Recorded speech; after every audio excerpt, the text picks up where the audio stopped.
Quick pre-show announcement. If you can't get enough of Lincoln after this episode, make sure to go back and check the July 30th episode of Squares That Cube, where they talk at greater length with Lincoln about how to do well at drafting the Penrose cube. Also, make sure you check out the Capital Cube Championship happening this year on August 17th in Washington, D.C. Tickets are very limited. Make sure you grab your spot if you're intending to go.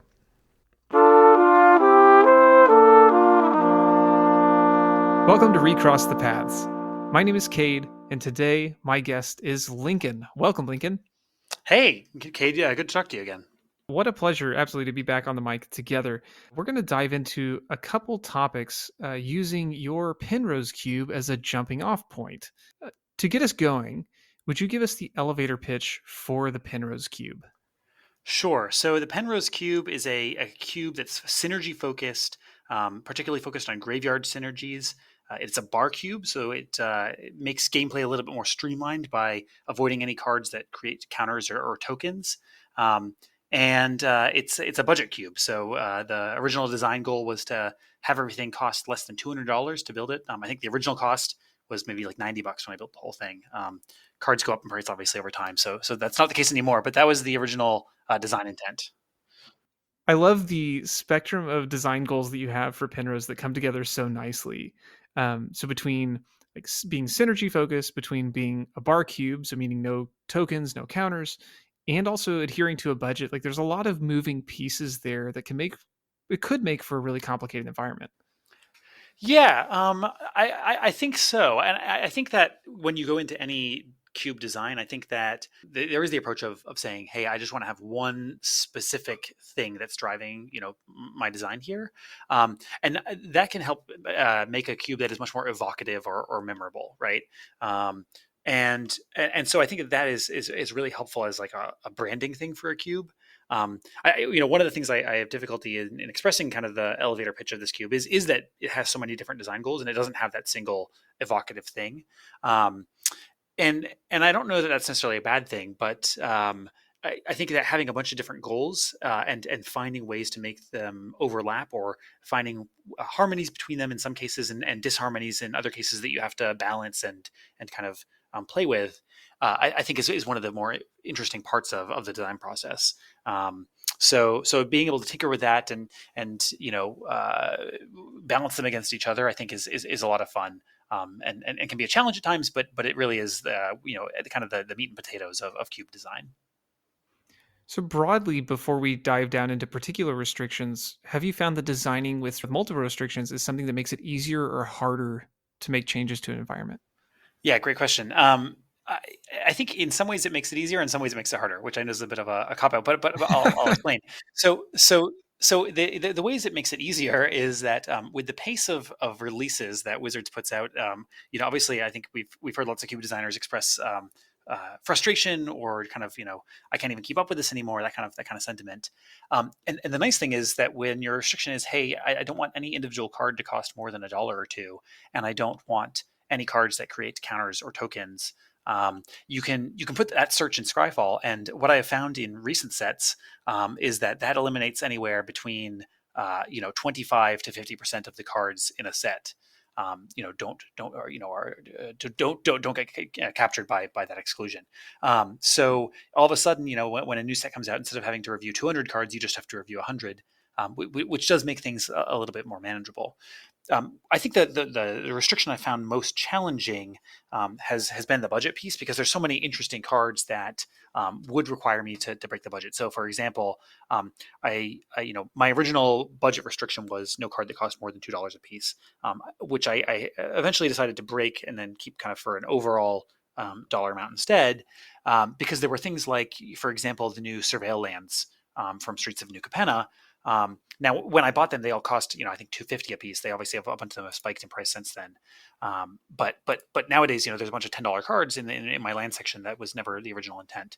In other cases, I've very explicitly broken the budget restriction in that way. For example, with the encouragement of some of our fellow cube designers, I added Goblin Engineer a couple months ago. Oh yeah. Which is an amazing card, really fun. It plays with the artifact synergies, the graveyard synergies of this cube. But it's like a $7 card, and so I resisted putting it in for a long time because of that. But it's been a really great role player, and so I'm glad I did. But I do find that to be one of the more challenging aspects of like, when am I willing to break that particular restriction because something feeds into my other design goals. So Lincoln, as you've come to consider cards from a budget perspective, have you gotten anywhere close to capping out on budget? So not really. Considering the original restriction of no more than $200 right now, as of today when we're recording this, the buy price of this on TCG is $150 for the whole cube. So we're still underneath that. But again, a huge part of that is driven by some of these recent things. For example, I think those surveil lands alone are probably adding $40 in price, $30-$40 in price to the cube that was not there before. So I think that I haven't hit that point yet, but there could be some point in the medium term that I do start to bump up against that, and I haven't had to think about what I'm going to decide to do at that point. So I'm just pushing that decision off to a later day. So our friends over at Squares That Cube are going to have a more in-depth conversation about kind of the overview and structure of your cube, and more about like how to win at drafting it, perhaps. I want to dive down on a couple of your design decisions and think more broadly about how we can utilize some of those as designers. Do you think of Penrose as a cube that features archetypes? Archetypes, yes, 100%. So I came into this with some very specific archetypes in mind. One of the heavy inspirations for this cube was Ultimate Masters limited environment and kind of what that draft experience was like. And then another kind of corollary to that was a cube by a designer whose cube cover name is Zenith, who had an Ultimate Masters inspired cube. And so that was one of my original kind of design, inspirations. And so I pulled a lot of the archetypes that were present in that limited environment into the design. So some of the particular archetypes that I feature are aristocrats, an artifact archetype, a domain archetype, flicker, kind of your classic blue-white flicker deck, a very distinct graveyard archetype, although there's kind of a couple flavors to that. Given the wealth of different graveyard related abilities and whatnot we've had over the years, and then finally a madness archetype, and so in designing the cube, I've tried really hard to make the synergy work, and I think synergy tends to work a little bit better when you have clearly defined archetypes. But as a corollary to that, what I've also tried to do is, to the greatest extent possible, include cards that are benefit more than one archetype at the same time. So when you open a pack and you see a card, you're looking at a couple of different cards that you say, hey, all of these could fit in whatever I'm doing, but I can't be guaranteed to table them even if I'm the only person in this lane at the table, because they could also benefit another archetype. What you've noted here is certainly fewer than 10 archetypes. I know a lot of people will think of that as white, blue, blue, black, black, red, or just think in terms of color pairs or 3 color sets.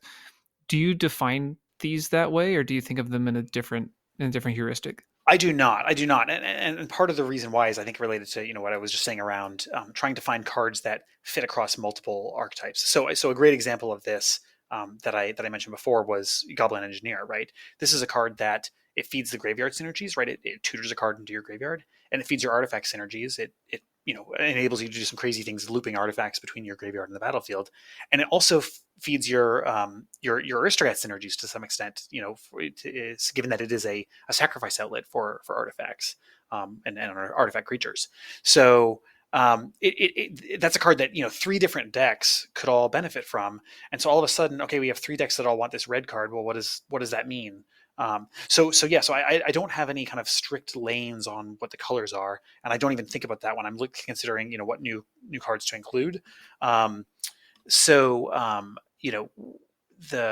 colors end up kind of looking crazy. So, for example, the artifacts deck I have seen successful artifacts deck, 3-0 artifacts decks, in this cube, in red white, in red black, in black white, in black blue, in blue red, right? Basically everything So but green. everything but green. There are not green artifacts, as I think many other cube designers have noted. Um, so there's lots of different ways to kind of enter into that archetype, and I think that also makes it again makes those decisions around the draft a little bit more interesting as well, because again, say you're in the blue white artifacts deck, there's someone else at the table in the red black artifacts deck. Both of you could splash a color from each other's things, if there's one particular standout card. And so again, that makes that drafting decision of, hey, do I think I can table this interesting white artifact or not, much more challenging, and it forces you to really think through that a little bit more carefully when you're making those drafting decisions. And Penrose is not color balanced either, right? Like it doesn't have an Nope. even spreadsheet aesthetic. No, not at all. In fact, if you looked at the cube cover page, it looks kind of like a spreadsheet disaster. So black is the most heavily represented, with probably black has 40 more cards than white. It has let me see here, about 10-15 more cards than red, about 20 more cards than blue. So black is the most heavily represented. Red's number two. And I really, again, when I'm designing things and deciding what to go in and out, I don't even think about that at all. This led to the kind of funny situation at KubeCon last year, where after one of the drafts, I had a player from the table come over to me and tell me that I needed to put more swamps in the land box because I ran out of swamps. And I said, well, how did you guys run out of swamps? KubeCon required us all to have, I don't know what it was, 30 or 40 or however many lands. And they said, well, 5 of us were in black at the table. And it's like, okay, well, yeah, I guess that'll do it. I don't know how people built 5 black decks out of only 72 black cards, but somehow they made it work. So That's amazing. As you're building or looking for cards that fit into broad synergies, you have so many options. How do you go about guiding players toward potential possible synergies? sure, there's a couple answers here. The answer that Wizards gives in this, right, is those 2-color signpost uncommons they have, right? This is your classic. It's like a colorless pip, a red and a green. Card that does something with, I don't know, when you flashback a thing or whatever it may be. And so they have, in every limited set they have a cycle of 10 of these, right? And they're very clear signposts to drafters that, hey, this is a deck that exists here and you can build around me, and you'll be paid off. Um, Unfortunately, and I think some cube designers, try to uh, mimic that to some extent. So they say, hey, my Golgari section has exactly 3 cards, and it's these 3 things, and all of them, indicate archetypes that are supported here. The challenge I think that you run into when you do that is that because we aren't the actual card designers, we can't tweak things to really exactly fit the needs of the cube.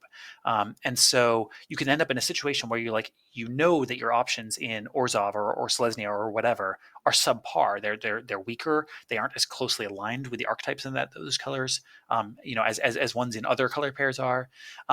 And so, because we don't have that flexibility, I think, I personally, and this is just my personal view, I personally find that it ends up being a bit more of a liability, trying to kind of stick to a strict, here's a equivalent and equal cycle of signposts.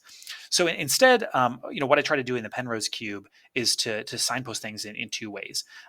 One of them is through the thing, again, I mentioned before, is cards that fit across multiple archetypes, right? So you can look at a card like Scrapwork Mutt and you can say, hey, that's an artifact.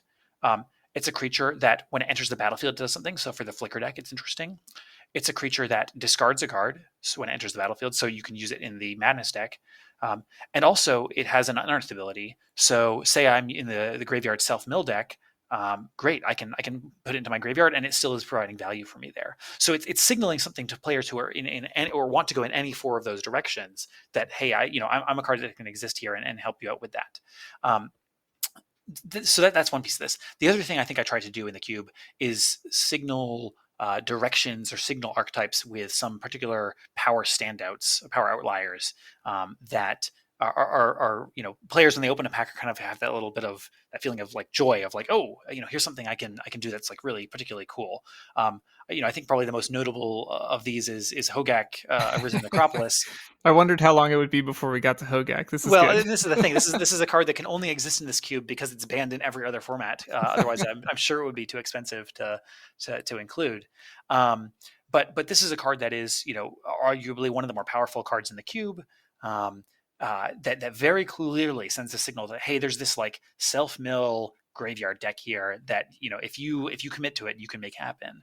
And if you make it happen, like, you're going to have this powerful payoff. So players look at that and they go, okay, this is cool. There's a handful of other similar things like that. Territorial Kavu, I think, is another great example of these. Like Oh yeah. a really pushed design from a power level. Very very commonly, like, it's a 2-drop, 3 or 4, or ideally, a 5/5 that is getting you card advantage every turn, or dealing with problematic cards in your opponent's graveyard. And this is another one that signals, hey, there's this domain deck here. Maybe you could go for that. So I think, on both of these ends, on the end of kind of more moderate power cards that are clearly tying into a number of different archetypes, and the more powerful standout cards that kind of show you, hey, here's a cool thing you could do. I try to signal it in those two ways. This is really fascinating because most people I hear they're building into their own cubes, they're trying to shave off power outliers most of the time. So hearing that there's this value in highlighting the power outliers to be something that draws players in a direction is a really cool direction. Well, and I think it's a bit of a tightrope to walk, just because, obviously it doesn't create a fun experience if one of these cards is just so powerful that it is always the the pack one pick one, snap pick, and the player who has it, wins every game they draw it, and goes 3-0 every time. I haven't found that to be the case. I think some of them maybe are close to a snap, pack one pick one, card to take, but I haven't found it to be the case that they're like, they always win the game. And I've tried to kind of keep them in check in terms of what removal is available, and making sure that kinds of removal is available across all colors, so that lots of decks can have access to it. So do you find that your players or people that play Penrose, do you find that they follow the themes that you've set out for them, or do you find that they're combining them in novel ways? Yes and no. So I will say that we have some players in my play group who have very strong opinions about which particular archetypes are the strongest, and it tends to very quickly kind of focus in on those, and I always try to draft in those lanes. And there's I would say that, there's some players who are particularly good players in the group that focus in on the artifacts deck and focus in on the flicker deck as some of the stronger archetypes. So, that's one thing I do see. With that said, though, I see lots of people drafting things that are kind of these piles of agglomerations of just more generally synergistic things that go across a couple of different lanes.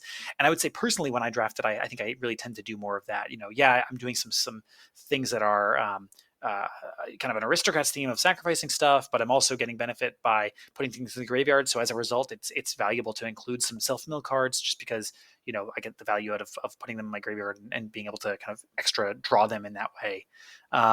So I think I personally tend to fall into more of the latter camp, and I see plenty of that happening as well.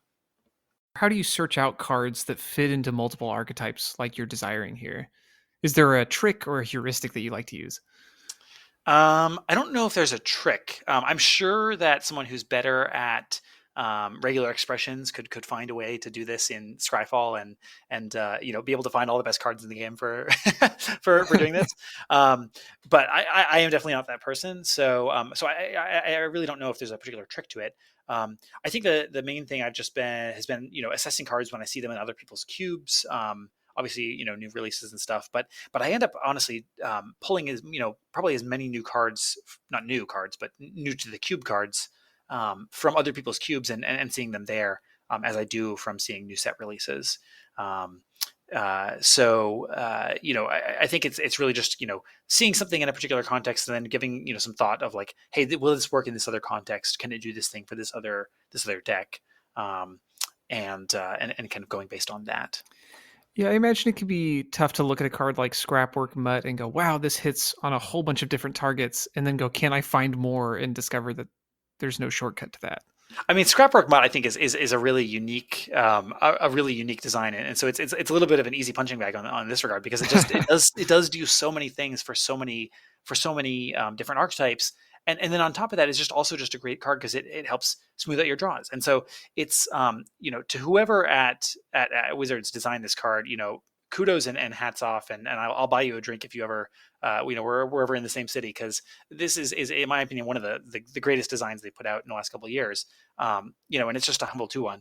So I think that one's a little bit of an easy one to look at. I think things that get a little bit more challenging to kind of see this from are, for example, Watcher for Tomorrow, where, Yeah, okay, Hideaway. this is like sort of, a flicker card, right? Because every time it leaves the battlefield, you get to draw the card. It's sort of I guess you could sort of say it's an aristocrats card. It also is just like a generic role player, right? It's just, hey, I need a Yeah. 2-drop, in my blue deck, to smooth out my curve, and it serves that purpose really well. I think that looking at cards like that, you're never going to find the perfect card that says hits all of your archetypes. But kind of looking at it and thinking, okay, well, will this slot into this other deck that's trying to do something slightly different, and can it play that role? I think is the question to ask. Okay, so engagement farming, hot button content here. Let's talk about rarity restriction a little bit, Lincoln. Sure, rarity restriction. This is my biggest hobby horse. I think and as you've heard from me many times before, there's this approach to rarity restriction in cube, and there's a long tradition of like peasant cubes and pauper cubes, that I think came out of I suspect out of people's experience with pauper as a format, and saying like, hey, here's a more budget friendly way to approach this game. Here's a way to play with cards that otherwise are getting ignored in other environments and other formats. And so, the same approach was taken to cube, and people, impose these restrictions of, hey, this cube is only commons, or this cube is only commons and uncommons. I don't know that I've ever seen a cube that is only rares, although I'm sure someone has done it. There is actually a cube that I've heard of that is entirely mythics, and it is kind of a garbage fire, as I That recall. sounds like it would be a garbage fire, just because I think probably, in large part because the WotC's approach to what the role of the mythic slot is supposed to be has changed so much over the years that there's not even a consistent, okay, this is this type of thing always. No shade to anybody who put together an all mythics cube, by the way, just anecdotal. Oh no, I would totally draft it at least once. So I admire the dedication of actually trying to put something like that together. Um, anyway, getting back to kind of this question of like rarity restriction in cube. So I think when people think budget, they think peasant cube or pauper cube. Um, my concern with that approach is like it just fundamentally misses something about what the role of rarity is in the game, and the role of rarity in the game is to serve the purposes of Wizards of the Coast, which are a couple fold, right? There are the purposes of Wizards of the Coast as the organization that designs and produces magic cards and tries to make a fun and entertaining game for all of us. And with that, rarity is primarily a tool that helps you make limited work in a certain manner, right? That we've all grown used to. And I think that the kind of there's this discourse around if a limited environment is a prince or a pauper kind of environment. Yeah. Is it a set where the bomb rares matter, or is it a set where like the commons and uncommons are the things that are pulling the most of the weight? And so rarity, as a design tool, is important in that regard for the card designers, Wizards of the Coast. Rarity is also an important tool for Wizards of the Coast from a capitalist perspective, right? This is how they restrict the releasing of certain cards that are at certain power levels, so that they can drive up sales of their product, right? I'm not trying to suggest that any particular designers at Wizards are keeping that in mind, but like that is part of the calculus that is baked into this game being produced as part of by a corporation, and as a profit seeking endeavor. So, to that extent, this is an artifact that was created, by our capitalist system, to serve a capitalist end. And I don't know why we as cube designers should, give whatever, you want to insert there, about it. So, with that said, I don't quite understand the fixation on rarity restriction, and it's something that I didn't apply and never even considered applying when I designed Penrose Cube. I just don't think it really deserves our design goals as designers, and I think at the same time, um, you see lots of cards getting included in pauper and peasant lists that end up being major power outliers, but are kind of ingrained in the culture of those cube styles, because they're commons or uncommons that have always been in those cubes. Yeah, my favorite examples of those are we've talked a little bit about things like Force of Will or Library of Alexandria or Strip Mine, right? Right, right. Yes, I think it's that those are all great examples. It's like Library of Alexandria is an uncommon, but you would never put it in a peasant cube. Strip mine, is also an uncommon, but people do put it in peasant cubes. I've seen it in lots of lists. And Force of Will the same way. I think Mother of Runes is another great example of that. Of like Mother of Runes is an uncommon, so I put it in my peasant cube, but it's so clearly a major power outlier, that I don't think it really makes sense there, but it's ingrained in the kind of the culture of that particular cube style.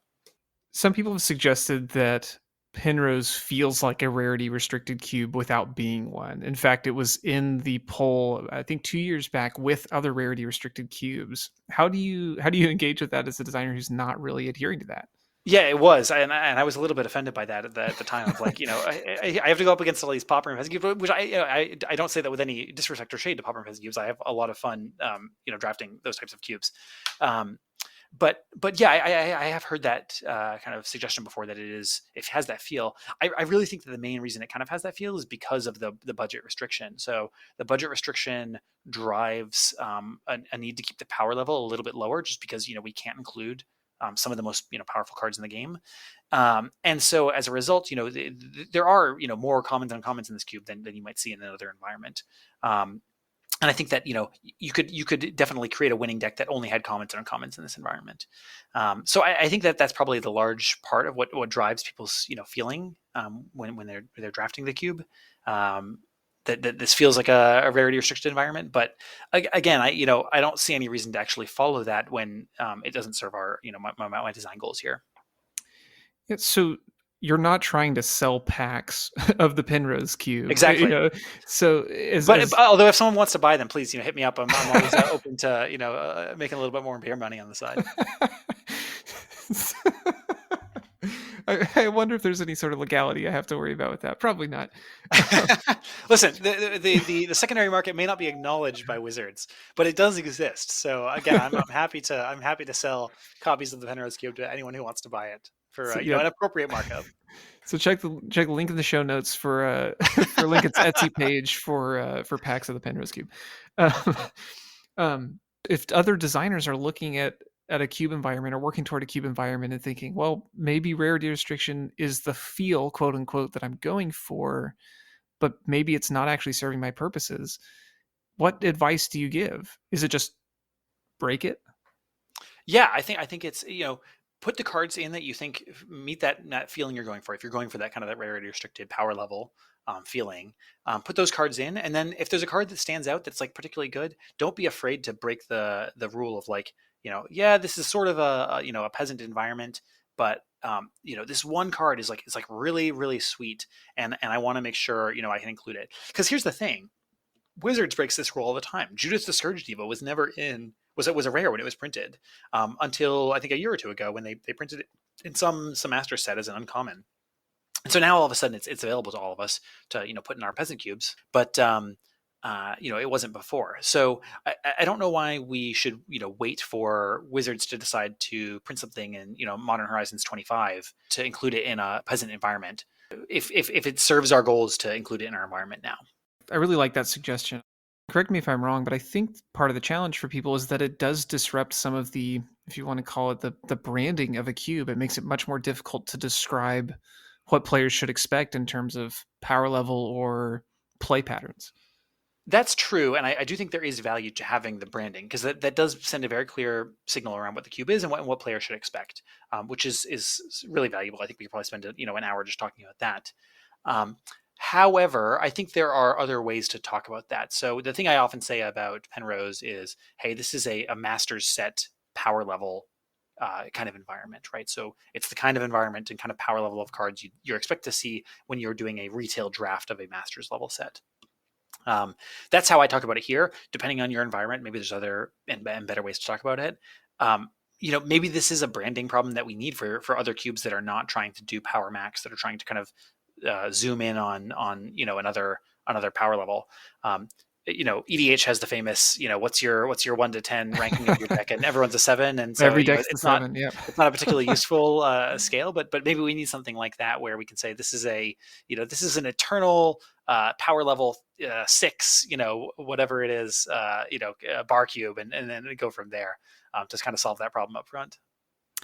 I remember hearing a helpful metric. I think it was I forget the guests on some other podcast, but they were talking about what turn does your commander deck win on if it's unopposed, like kind of giving a more Oh, helpful, interesting. like a much more useful metric than like, oh, my deck is a 7. It's like, this is my target for where games end.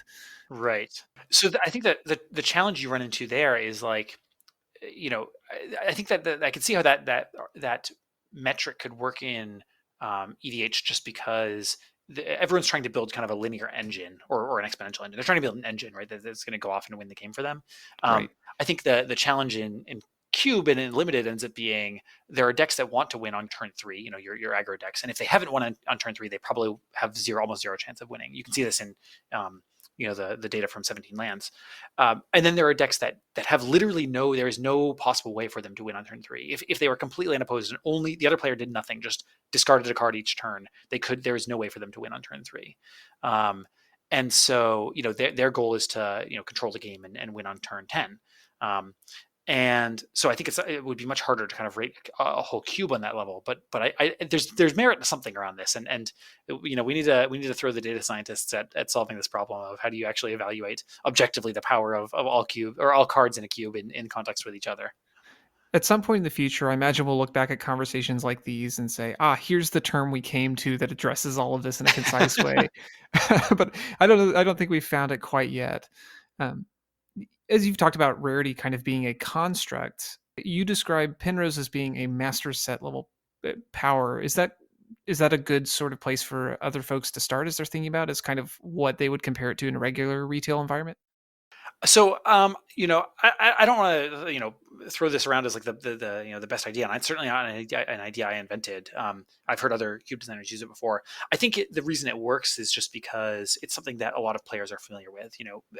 Most Magic players have done a Masters, limited draft before, right?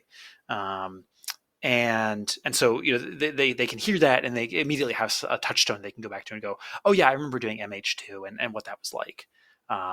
So I think for that purpose alone, it has some value.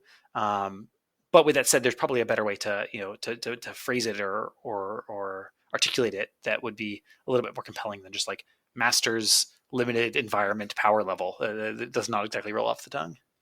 But I appreciate that it speaks to, at least in a broad sense, it speaks to a power level you would expect, or correctly, a complexity level that you would expect. Yes. Yeah. Yeah. No, that's definitely true. As you consider both rarity and theme signaling here, what advice would you give to cube builders broadly as they consider these things themselves? Yeah, sure. I think the main advice for cube designers in general I would give is on both those topics is don't be afraid to kill your darlings, right? I think this goes back to the question around breaking rarity restrictions, but also more generally just not being afraid to break the kinds of clear lanes in the road you've set. If hey, I have this deck in green white that does this token thing. Okay, there's a blue card that does some really cool things with tokens as well. There's no reason you should include it just because it's not in that specific color pair or whatever you're trying to signal there. I think in general, drafters are smarter than I think a lot of cube designers give them credit for. They'll be able to look at the environment and figure out for themselves what is good and what isn't. I think as well, I think every designer has had the experience at some point of a player showing them, their deck, and you thought that the red green deck was one thing, and they're doing a red green deck that is something that is you had never even imagined could possibly be assembled in this cube, either in a good direction or a bad direction. So, the players are going to find ways to have fun with it and do things that they think are powerful, interesting, etc. Um, in a way that you possibly could never possibly imagine. I think that's really a big part of the power of Cube is that you're creating a pool, but other people get to swim in it, and the way they swim in it, some people are doing the breaststroke, some people are doing the butterfly, um, you know, Some people are doing a cannonball. some people are cannonballing, exactly. And one of those things might not be something that you would ever you never would have thought to do a cannonball in the really nice Olympian size swimming pool where everyone's swimming laps.